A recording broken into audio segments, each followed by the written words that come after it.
Sinongeye kuguha ikaze ukurikiye CC Free TV, kanda subscribe niba utarakanda kugira ngo uzajye ubona andi makuru mashyashya tugezaho y'entertainment yo mu Rwanda, imyidagaduro bwa mbere n'ahandi wayasanga usibye hano kuri CC Free TV.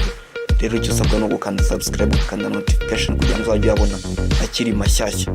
Kuri uyu munsi rero tugiye kuvuga ku cyamamare igitangaza Itaha Iwacu Brice, abenshi mwamenye nka Bruce Melody, umugabo umaze kugera ku rwego ruri hejuru cyane mu muziki. Uyu mugabo rero Itaha Iwacu Brice ni umugabo umaze gukizwa mu by'ukuri n'uyu muziki akora, aho yamamariza amakampani atandukanye.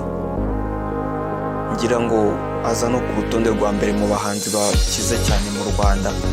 Kuri uyu ngubu rero inkuru dufite nuko yamaze kugura imodoka ihenze cyane, akaba yahise aza ku rutonde rwa kabiri muri East Africa mu bahanzi bafite imodoka zihenze. Uyu muhanzi Brice rero ngira ngo murabizi mu minsi ishize aherutse guhabwa miliyoni 150 na Kigali Arena. Ni kontra yaje kubasinya na Kigali Arena yo kuzajya ayamamariza ndetse akayifatisha no mu bindi bikorwa bitandukanye. Uyu muhanzi Itaha Iwacu Brice rero akaba afite n'andi makampani menshi agiye yamamariza, harimo nka za Infinix, za Tecno, za Star Times, ndetse akaba ari nawe nyiri televiziyo Isibo TV. Uyu mugabo rero akaba afite amafaranga menshi cyane. Bruce Melody rero iyi modoka yaguze bivugwa ko ari imodoka yatumije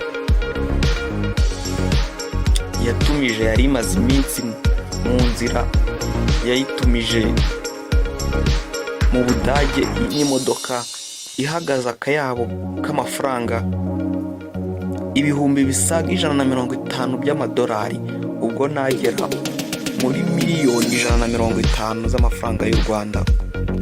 Iyi modoka rero ni imodoka yiruka cyane nk'uko mwayibonye mu mafoto, ni imodoka nziza cyane. Akaba rero yahise aza no ku mwanya wa 5 mu bantu bafite imodoka zihenze mu gihugu cy'u Rwanda. Uyu muhanzi rero Bruce Melody ni umuhanzi ukomeje kwigarurira imitima ya benshi kubera injyana ye igezweho, aho agiye no gusohora indirimbo ye igiye kwita Katapira mu minsi iri imbere. Iyi ndirimbo Katapira rero ni indirimbo itegerejwe n'abantu benshi. Ngayo ngukorera iby'uyu muhanzi waguze imodoka ihenze cyane. Nkwibutsa ko amakuru nk'aya n'ahandi wayasanga usibye hano kuri CC Free TV. Byose abwawe ni gukanda subscribe kugira ngo uzajye uhita kugeraho akiri mashyashya. Nyuma mvuga na CC Free.